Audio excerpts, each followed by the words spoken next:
다 같이 한번 눈을 감아 보실까요?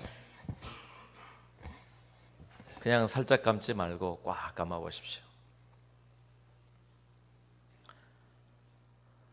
눈을 떠 보십시오. 여러분 한 이틀을 지나가셨습니다. 왜냐하면 세상의 삶이 눈 깜짝할 사이라고 했는데 여러분 한참 눈을 감고 또 이제 눈을 뜨게 되었으니 여러분의 삶은 지금 며칠이 지나갔는지 모를 시간을 보낸 거예요. 아마 사람의 삶이라는 게 하루하루 보내면 이렇게 지겨울 수도 있나, 또 때로는 이렇게 시간이 안 갈 수 있나 싶을지 모르지만 어느 순간에 뒤를 돌아보면, 뒤에 나와 있는 인생을 돌아보면 시간이 이렇게 지나왔구나 이런 생각이 들 때도 있을 거고, 또 이렇게 버거운 시간이 우리에게 있었구나, 아마 이런 생각들도 많이 하게 될 거라는 생각이 듭니다. 오죽하면 사람의 인생에 대해서 이렇게 표현을 했죠. 아침에는 4발, 점심에는 2발, 저녁에는 3발이 되는 게 인생이다. 하루의 모든 것을 다 담아놨어요. 왜 4발이죠? 기어다니는 처음 시작했던 아이로부터 시작되었던 것, 그리고 낮에는 장성한 어른이 되어져서 2발로 걷는 것처럼 보이지만 저녁에는 지팡이를 짚고 가는 노인의 삶이 되어지는 게 인생과도 같다, 이런 표현을 하는 겁니다. 그만큼 어쩌면 하루의 모든 삶이 그렇게 여겨지는 것이고, 우리의 삶이 짧다는 것을, 아니면 반드시 또 그런 시간이 오고 있다는 것을 말하고 싶은 것일 겁니다. 오늘 본문은요, 그런 인생에 대한 이야기가 기록되어 있습니다. 하나님께서 천지를 창조하신 이야기가 성경에 기록되어 있는 겁니다. 천지를 창조하셨다, 하나님이 함께 하신다, 하나님이 살아계신다, 우리는 이런 이야기를 많이 듣습니다. 여러분이 한번 물어볼까요? 여러분은 여러분의 인생을 하나님께 맡기고 살고 계십니까? 더 분명히 이야기해 볼까요? 여러분 하나님이 계신 것을 믿어요? 믿어지세요 그게? 오늘 성경이 이야기한 대로 세상을 하나님이 창조하셨다는 사실을 여러분 믿으십니까? 어떻게 믿어요? 왜냐하면 세상에 믿지 못할 일들이, 믿지 않을 이유들이 얼마나 많은지 모릅니다. 요즘에 세상을 보면 교회가 하는 일들이 그렇고, 또 예수 믿는 것들이 그렇고, 심지어는 목사들이, 아니면 교회의 중직자라고 하는 장로였던 대통령이 하는 짓을 보면 도저히 이게 교회도 묻지 못하겠고 신앙도 무슨 쓰잘데가 있느냐, 뭐 이런 이야기들을 많이 들을 수 있을 겁니다. 그런데 여기 앉아 계신 분들은 아마 그럼에도 불구하고 누군가의, 그들보다도 더 믿을 만한 누군가의 초청을 받아서 이 자리에 앉아 계실 거란 말이죠. 그럼에도 우리의 삶에 보면 더 우리가 왜 하나님을 믿지 못하고, 우리가 세상 가운데서 왜 신앙이 우리에게 필요하다는 것에 대해서 부인하고 부정할까, 잘 들여다보면 나의 삶에 대한 이야기에 해답이 없기 때문이 아닌가 싶어요. 내가 지금까지 이렇게 삶을 살아오는 동안 얼마나 열심히 살아왔습니까? 근데 지금 내 손에 쥐어진 게 뭡니까? 이 정도 살아왔으면 뭔가 특별한 게 있을 거고, 이 정도 살아왔으면 점차 나아지든지 아니면 정말 뭔가 행복해지든지 열매가 손에 쥐어지는지 하면 좋을 텐데, 그런데 내 삶이 이렇게 살아왔음에도 불구하고 여전히 버겁고 여전히 힘들고 여전히 고통스러운 게 해결되지 않습니다. 하나님이 살아계시다고요? 하나님이 창조하셨다고요? 하나님이 창조하신 세계가 이렇다면 어떻게 하나님을 믿습니까? 하나님이 살아계시다면 세상에 온갖 불의한 일들과 온갖 사건과 사고들이 판을 치고 있는 이 세대를 왜 보고만 계시는 겁니까? 그런 질문들이 우리에게 있지 않으신가요? 하나님이 계시냐 안 계시냐보다 세상이 비관적이고 세상에 일어나는 많은 일들이 내 마음에 맞지 않는데, 만약 하나님이 살아계시다면 세상이 과연 이런 세상인가, 그런 하나님을 내가 어떻게 믿겠는가. 심지어는 오늘 본문에 보니까요, 하나님께서 천지를 창조하시고 나서 보시기에 좋았더라 라고 기록하고 있어요. 뿐만 아니라 계속해서 하나님이 창조하시고 엿새째 되는 날에 사람을 창조하시고 나서는 심히 보시기에 좋았다고 표현하고 있거든요. 세상이 여러분 보기에 심히 보시기에 좋아요? 사람이라고 하는 게 너무 아름답고 좋아 보여요? 주위에 있는 사람들이 너무 아름답고 너무 마음에 들고 세상 돌아가는 일들이 저기 대통령부터 시작해서 사람 지금 만나는 사람들, 회사에서 만나는 사람들, 내 거래처의 사람들 만날 때마다 너무 아름답고 좋아 보여요? 왜 하나님이 이 땅을 창조하셨다고 말하는데도 불구하고 세상은 아름답지 못하고, 왜 하나님은 심히 보시기에 좋았다고 말하는데 내 눈에는, 아니 내 눈뿐입니까? 세상의 실제 상황들은, 현실은 우리에게 그렇게 녹록치 않다는 것이 우리의 현실 아닌가요? 여기에는 분명한 문제나 이유가 있을 겁니다. 하나님이 안 계시든지, 하나님이 계셔서 창조하셨다면 뭔가 문제가 있었든지, 실수하셨든지, 아니면 뭔가 이유가 있지 않겠는가 하는 거예요. 무슨 이유가 있을까요? 성경은 바로 그 이유에 대하여서도 분명하게 대답합니다. 제가 보기에 성경보다 이 세상에 무엇이 이 땅을 시작하게 했는지, 이 땅에 왜 이와 같은 고통이 있는지, 또 우리에게 이 고통이 언제 끝나는지, 그리고 어떻게 해야 이 해답을, 인생의 해답을 찾을 수 있는지에 대하여 성경보다 더 명확하게 대답을 제시하는 곳이 없어요. 그래서 오늘 저는 여러분에게 바로 이 이야기를 하고자 합니다. 성경이 말하고 있는 왜 이 땅이, 이 세상이 이렇게 힘들고 고통스러운가. 한 책에 보니까 인생은 고해와 같다. 아무리 좋아 보여도 고해다. 고통의 바다와 같다.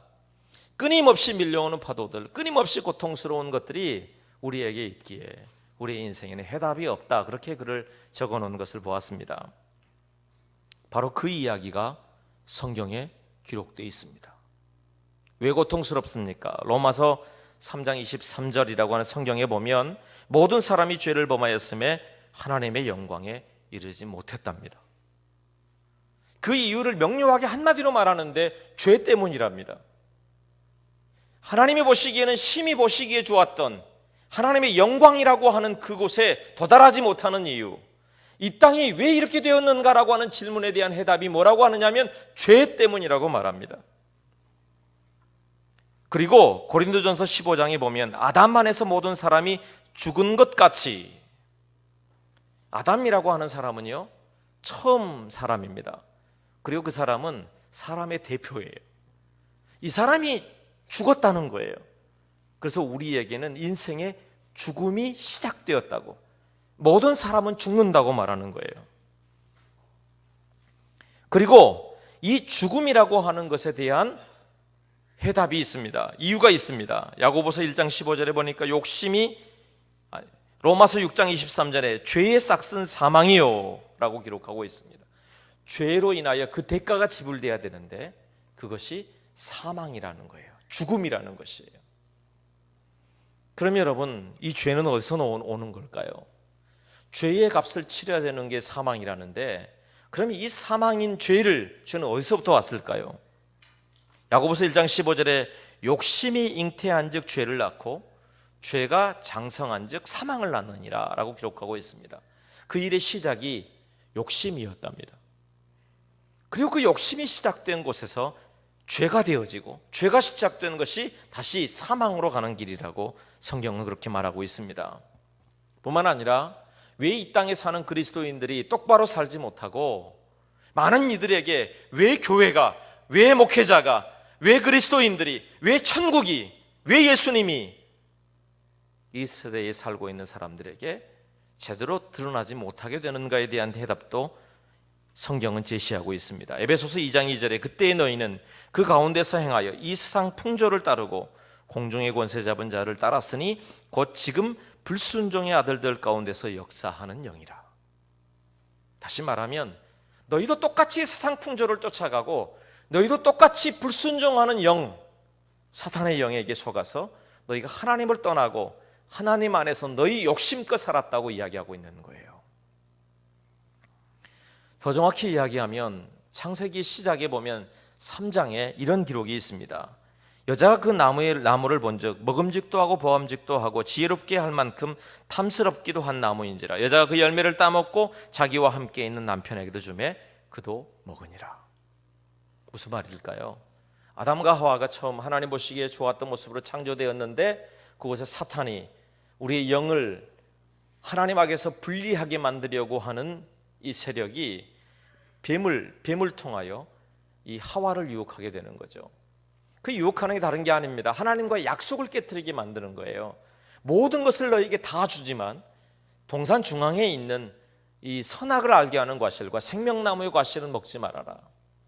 그런데 이 선악을 알게 하는 과실, 이것에 대하여서 하나님께서 말씀하실 때에는 반드시 먹으면 죽을 것이라고 말씀하셨어요.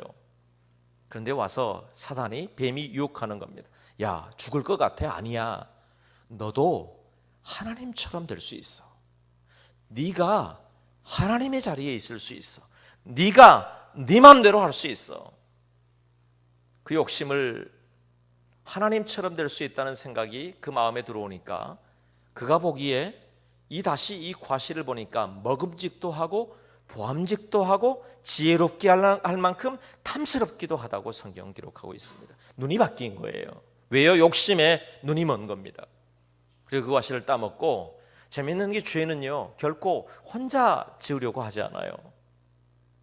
그 아내가 따먹고 남편에게 그것을 함께 먹게 한 겁니다. 그리고 서로 부끄러워서 하나님의 낯을 피하여 숨어요. 죄가 들어오면 하나님의 낯을 대할 수가 없어요. 캄캄한 어둠은 빛을 싫어하는 거예요. 그래서 이 세상에 대하여 오늘 이와 같은 죄가 세상에 들어왔다고 말하는 겁니다.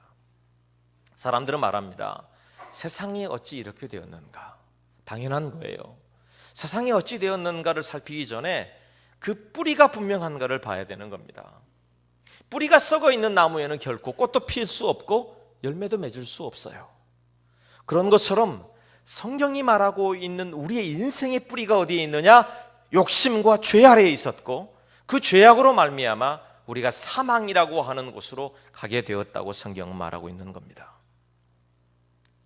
그리고 성경은 이렇게 말합니다.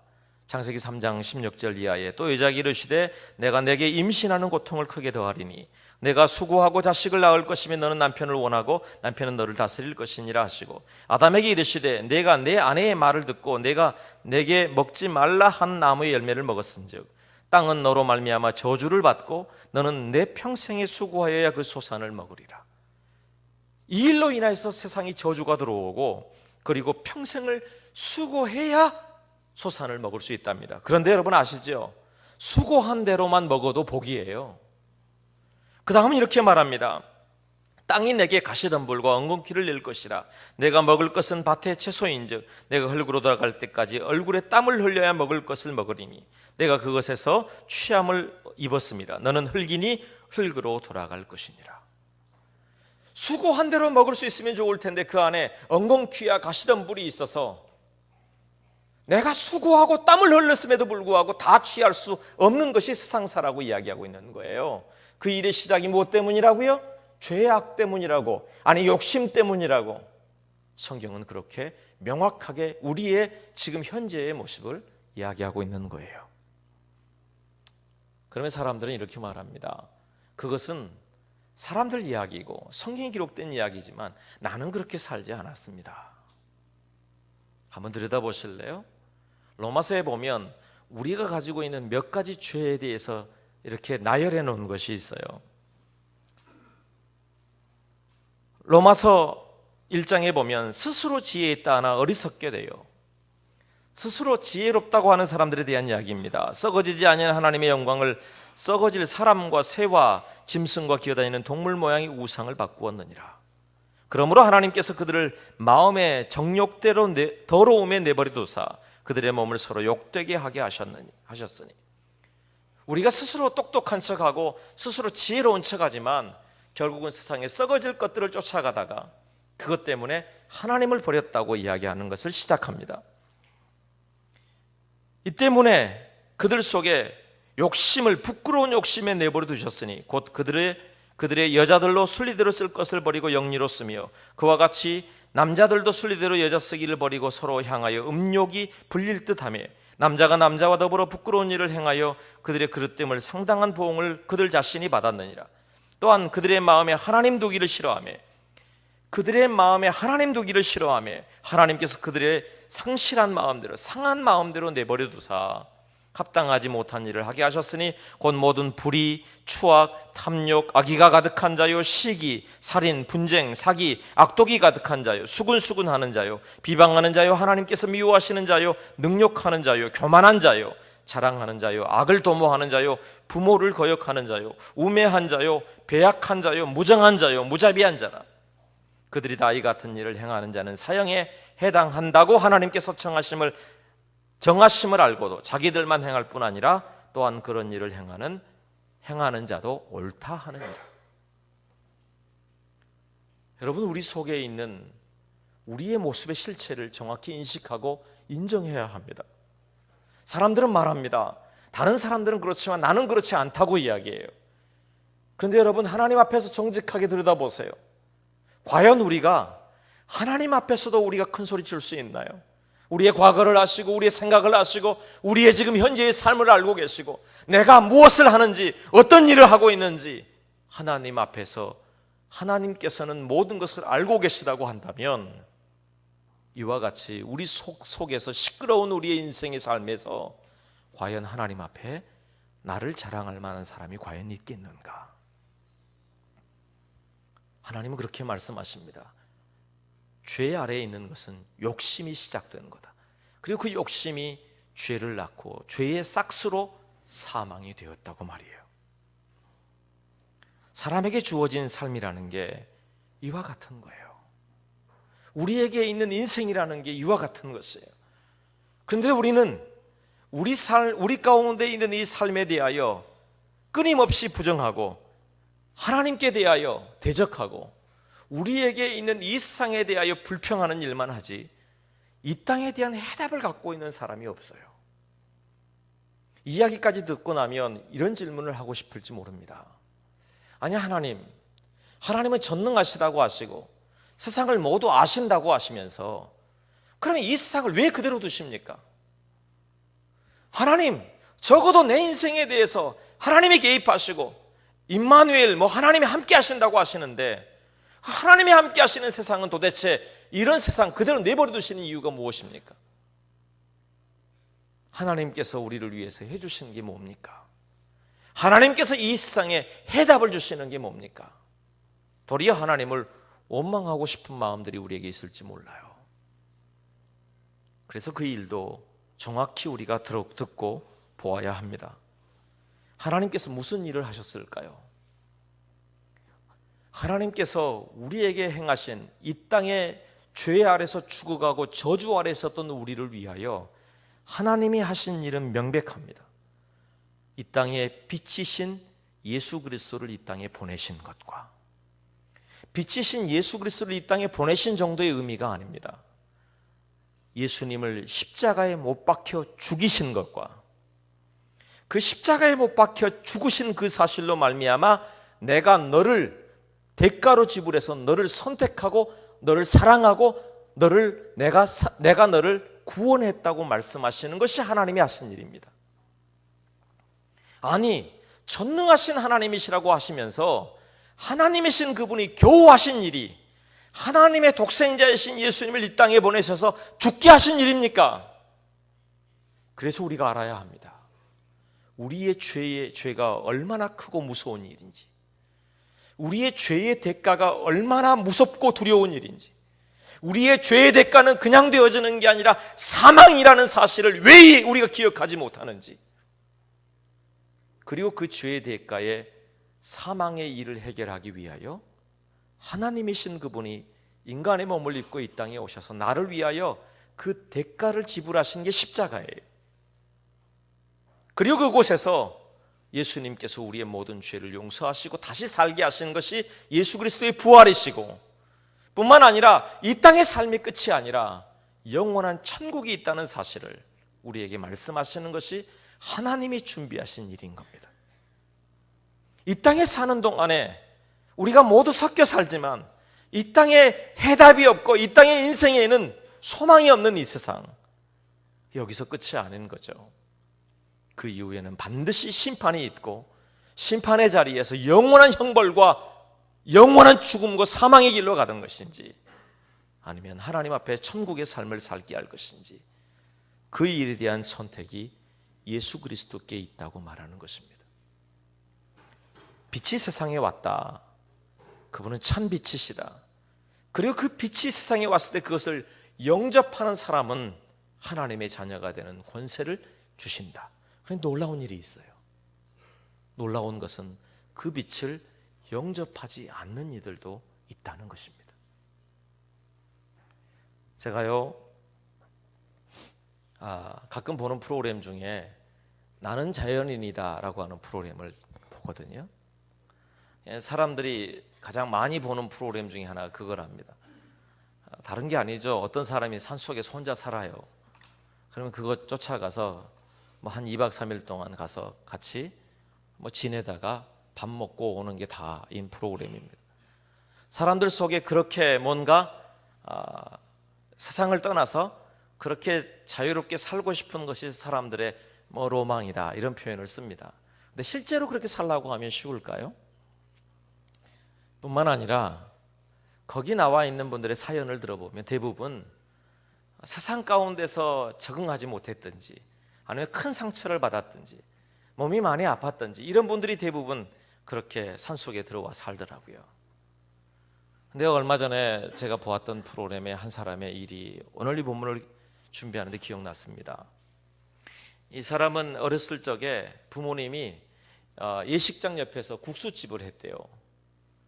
옛날에는, 지금은 뷔페가 이렇게 보통이지만 옛날에 국수 먹는 게 잔치집의 일이었지 않습니까? 그러니까 하루에 예식이 계속되면 하루에 5끼, 6끼 정도를 판대요. 보통 식당이면 한 끼나 2끼 팔면 많이 판다고 할 텐데 5끼, 6끼를 팔아요. 국수 팔아서 무슨 돈이 되겠나? 아니요, 돈을 많이 벌었답니다. 2년이 못 되어서 집도 사고요. 집이 1층, 2층 식당으로 쓰고 3층은 집으로 쓸 만큼 그런 큰 집도 사게 되고 돈을 많이 벌었다는 거예요. 그런데 어느 날 아버지가 2층에서 내려오시다가 넘어져서 뇌를 다치시는 겁니다. 순식간에 뇌 수술을 하기 시작하면서 자기가 지금까지 이 집이 모아놨던 모든 것을 다 잃어버리는 거예요. 사놨던 집도 모두 팔아야 했습니다. 순식간에. 특별한 다른 일이 있어서가 아닙니다. 계단을 헛디뎌서 넘어졌을 뿐인데 그 일 한 번으로 인해서 완전히 다른 인생의 길이 되어버리고 만 거예요.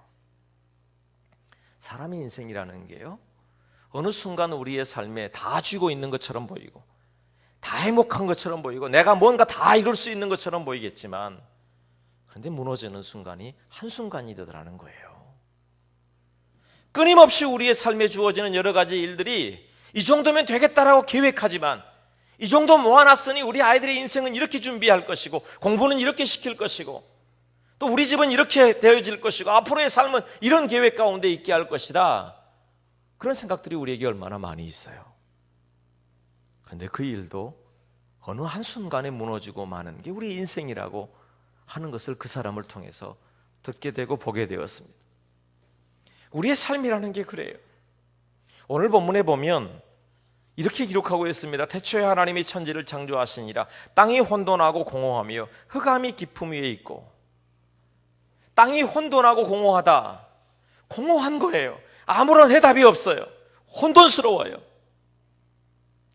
그리고 그것을 흑암이 깊음 위에 있다. 흑암이 깊음 위에 있다는 것은 여러분 어둠이라고 하는 건 다른 게 아닙니다. 빛이 없는 게 어둠이에요. 빛이 없는 그곳이 되어버렸어요. 그런데 그곳에 하나님의 빛이 임하고 하나님의 역사가 임하고 하나님의 창조가 임할 때에 그곳에 빛의 역사가 새롭게 시작되고, 그리고 세상이 완전히 하나님의 빛으로 들어서서 빛의 소망을 갖게 되고 마는 겁니다. 그래서 성경은 하나님의 창조 속에서 발견하게 되는 것이라고 말하는 겁니다. 우리에게 있는 어둠은 왜 왔느냐? 죄란 무엇이냐? 다른 게 아니에요. 이 다시 빛으로 만들어 놓았던, 아름다운 세상으로 만들어 놓았던 그것을 다시 혼돈과 어둠으로 바꾸어 버린 게 죄예요. 그래서 이 땅에 해답이 없는 겁니다. 이 땅에 수없이 많은 굴곡이 있는 겁니다. 이 땅에 수없이 많은 삶의 고통들이 있는 겁니다. 그 일에 대한 해답은 어떻게 얻을 수 있을까요? 오늘 본문은, 성경은 분명히 말할 수 있습니다. 우리의 삶에 빛이 있으라 라고 하는 선포가 있어야 합니다. 어둠에 해결하려면 어떻게 해야 돼요? 빛이 와야겠죠. 우리의 인생의 고통이 해결되려면 어떻게 해야겠어요? 시원케 하고 그 고통을 해결할 수 있어야겠죠. 죄의 문제가 어둠이라면 어떻게 해야 할까요? 그 죄에 대하여 우리의 삶에 해답을 주고 대가를 지불하는 일이 반드시 있어야 할 겁니다. 성경은 이렇게 말합니다. 그분이 찔리셨다, 그분이 상하셨다, 그분이 채찍에 맞으셨다, 그분이 십자가에 죽으셨다. 왜냐하면 나의 허물, 나의 죄악, 나 때문에 그리하셨다. 왜요? 나의 죄악의 대가가 그렇게 커서 그것에 대한 분명한 해답을 우리에게 주어져야 했기 때문에 그렇습니다. 그럼 우리는 뭘 해야 될까요? 다른 게 아니에요. 그 사실을 내 마음에 받아들이고 믿는 거예요. 예수님이 나의 모든 죄를 용서하셨다. 그리고 나의 모든 인생의 어둠을 예수님의 빛이 임할 때에 나는 나의 인생의 빛으로 나의 삶이 다시 밝아질 것이다. 이 세상의 인생의 끝이 죽음이 아니라 그 위에 영원한 천국이 있다는 사실이 우리의 마음에 믿어지는 것, 믿어야 하는 것, 그것이 오늘 우리에게 주어진 우리의 삶의 의미인 것입니다. 빛으로 바꿀 수 있는 유일한 방법인 것입니다. 사람들은요, 이렇게 믿으라고 말하면 사람들은 고개를 저어요.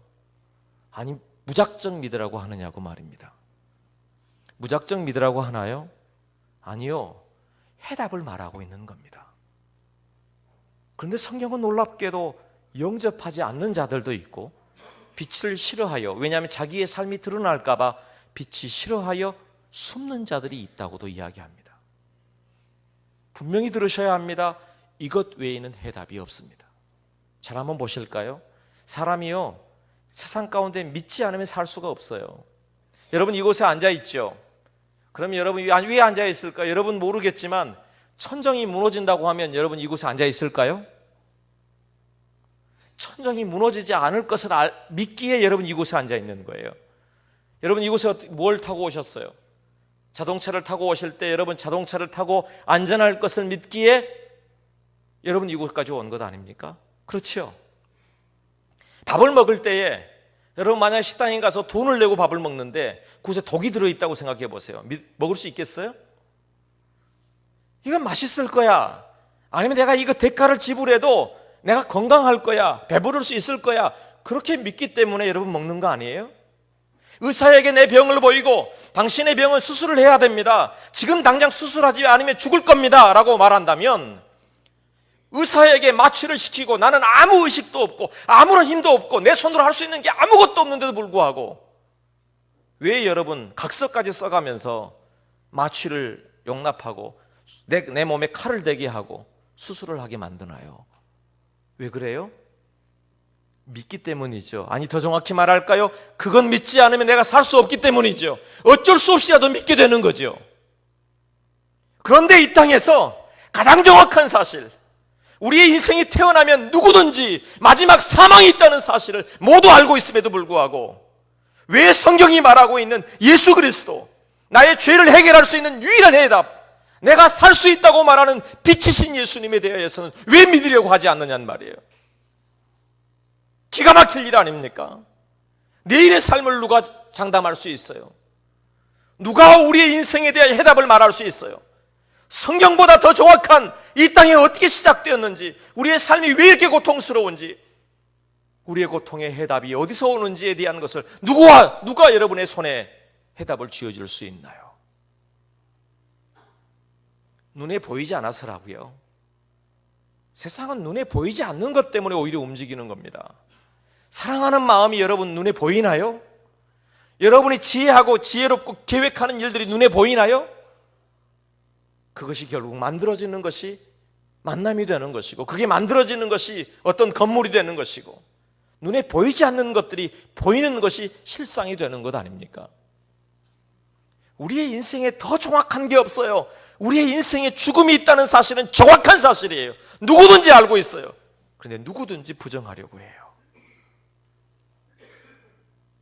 죄의 대가는 사망입니다. 정확한 이야기입니다. 그런데 죄의 대가의 사망을 해결할 수 있는 유일한 방법은 죄의 값을 지불해야 되는 겁니다. 생명의 값을 지불해야 되는 겁니다. 그것이 십자가예요. 예수님이 내 대신, 너 대신에 내가 죄의 값을 지불했다. 너는 나를 믿으면, 나와 함께하면, 나와 동행하면, 예수님 나는 죄인입니다. 나의 죄를 용서해달라고 고백하면, 의사에게 내 몸을 맡기는데, 약을 함부로도 먹는데, 약 속에 뭐가 들어있는지를 어떻게 알고 여러분 먹어요?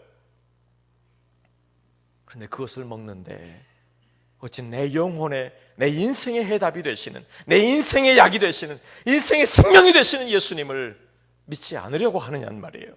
누구 핑계를 댈 일이 아니에요. 하나님은 각 사람에게 비추는 빛이 있었나니, 각 사람이에요. 각 사람 한 사람 한 사람에게 빛이 비쳤어요. 그런데 그것을 영접하는 사람이 있거나 영접하지 않는 이가 있다고 성경은 말하고 있는 겁니다.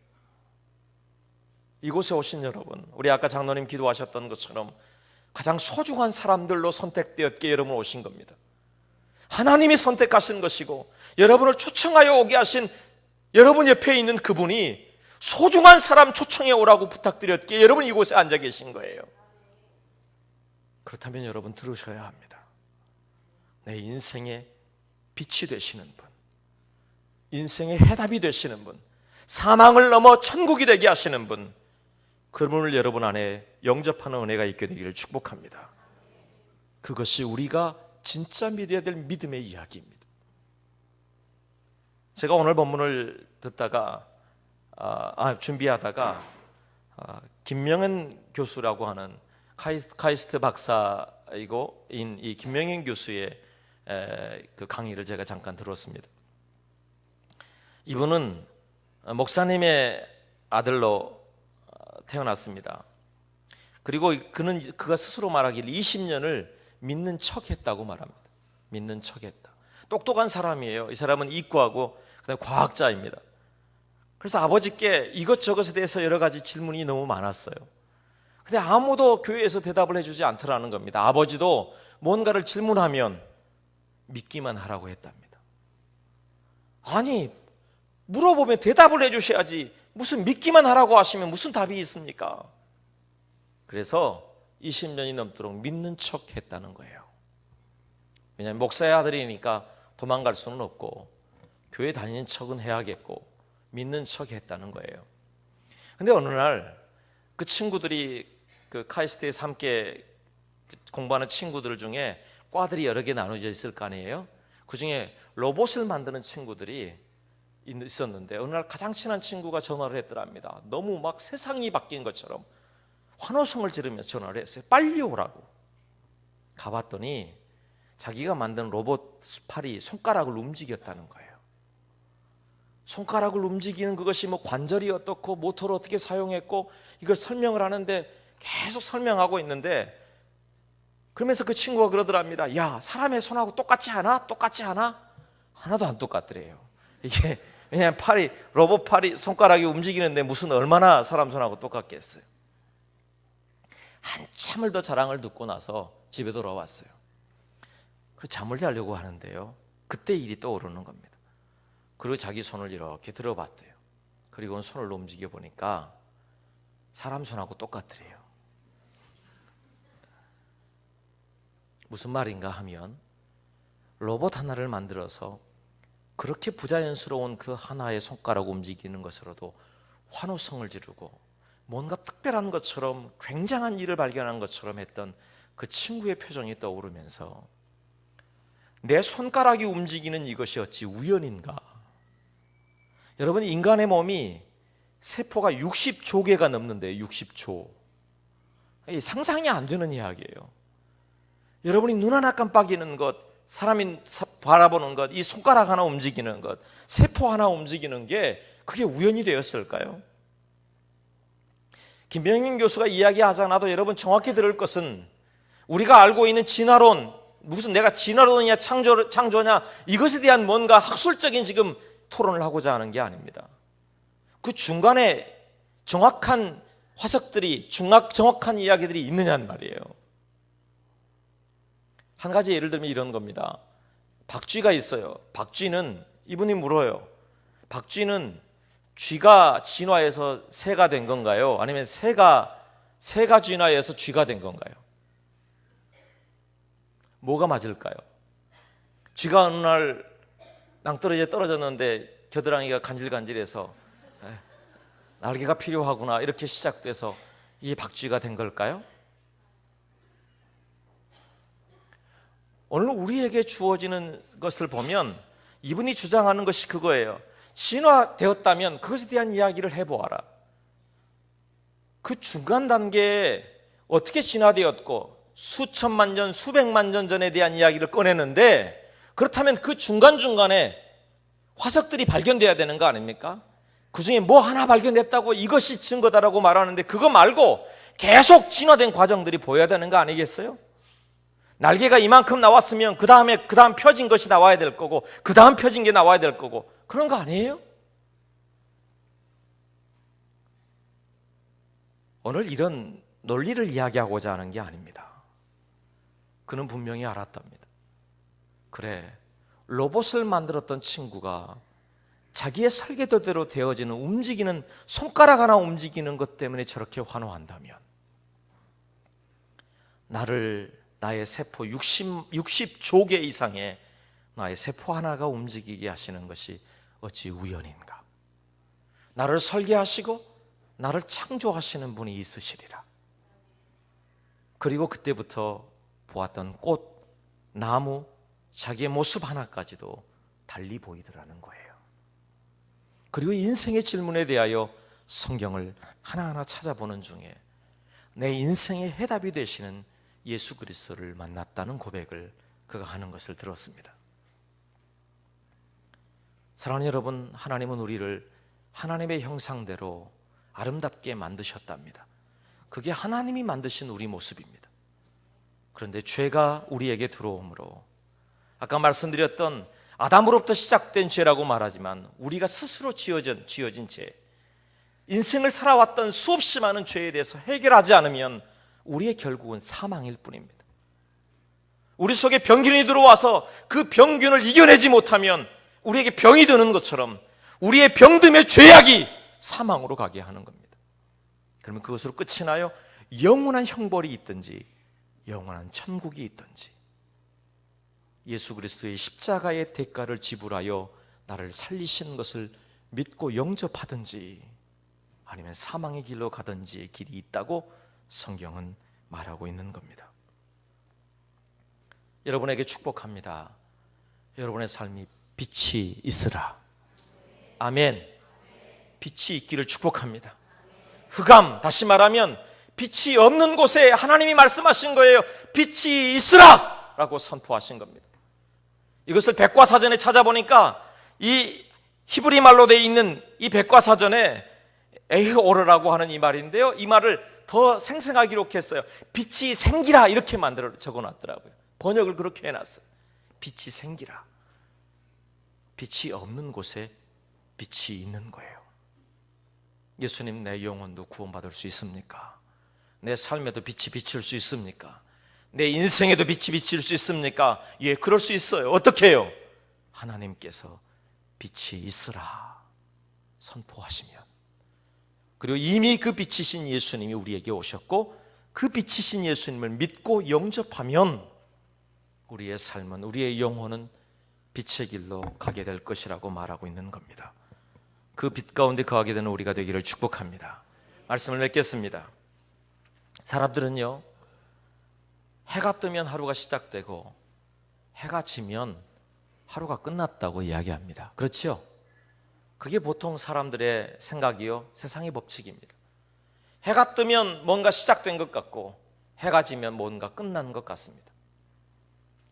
여기 포스터에 보면 저녁이 되고 아침이 되니라고 하는 것이 되어 있죠. 여러분, 그 밑에 두 가지 사진이 나눠져 있는데요, 어떤 게 해 지는 사진이고 어떤 게 해 뜨는 사진일까요? 왼쪽이 해 지는 사진이고 오른쪽이 해 뜨는 사진입니다. 그렇게 보이십니까? 어떤 분이 바닷가에 놀러 갔다가 너무 석양이 이뻐서 석양을 사진을 찍었답니다. 그리고 아침에 일어났더니 너무 일출이 이뻐서 또 일출을 사진을 찍었어요. 계속 며칠 동안 해 지는 것을, 해 뜨는 것을 계속 찍었습니다. 너무 마음에 들었습니다. 그런데 현상을 하면서 깜짝 놀랐답니다. 현상을 해 사진을 보니까 어떤 게 아침 사진인지 어떤 게 저녁 사진인지 모르겠더라는 거예요. 그렇지 않겠어요? 우리의 삶이 날마다 아침이 시작되고 저녁이 가는 것 같지만 어디를 향해 가고 있는지 여러분 정확히 알고 계신가요? 아니, 정확한 해답은 뭐냐면 아침이 시작된 것 같았지만 결국은 밤으로 가는 게 인생이라고 세상의 법칙은 말합니다. 그런데 오늘 성경의 법칙은 하나님은 이렇게 말씀하십니다. 저녁이 되고 아침이 되니. 우리의 인생은 죄악으로 말미암아 저녁이었습니다. 캄캄한 어둠이었습니다. 혼돈이었습니다. 그런데 놀랍게도 아침을 향해 가고 있다고 말하는 겁니다. 그것이 예수 그리스도를 믿고 천국을 향해 가는 사람들에게 주시는 은혜입니다. 하나님의 법칙은 밤으로 시작하였으나 아침으로 가는 것이고, 세상의 법칙은 아침처럼 시작하는 것 같지만 결국은 사망으로 가는 것이라고 말합니다.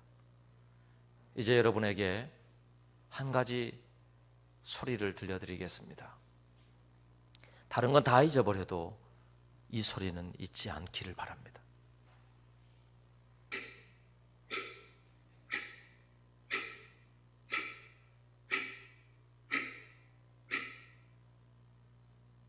무슨 소리죠? 시계가 가는 소리입니다. 이 시계가 가는 소리예요. 우리에겐 분명히 시간이라고 하는 게 있습니다. 근데 세상에는 분명한 건 두 가지의 시간이 있어요. 조금 전에 말씀드렸듯이 내 인생이 사망으로 밤으로 가는 시간이 있고, 지금은 어두운 것 같으나 예수 그리스도를 영접하고 예수님과 함께 동행하면서 오히려 우리의 시간이 가는 것이 빛을 향해 가고 있는 시간이 있어요.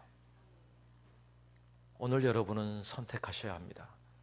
미루지 않고 정확하게 정직하게 나의 인생의 어둠을 고백하고 내 삶의 빛을 선포해 달라고 기도하십시오. 그리고 우리의 삶에 하나님의 길로, 천국의 길로 가고 있음을 믿으십시오. 그리고 천국에서 모두 뵙게 되기를 원합니다. 인생의 시간이 가고 있습니다. 기도하겠습니다. 두 손을 모으고 눈을 감고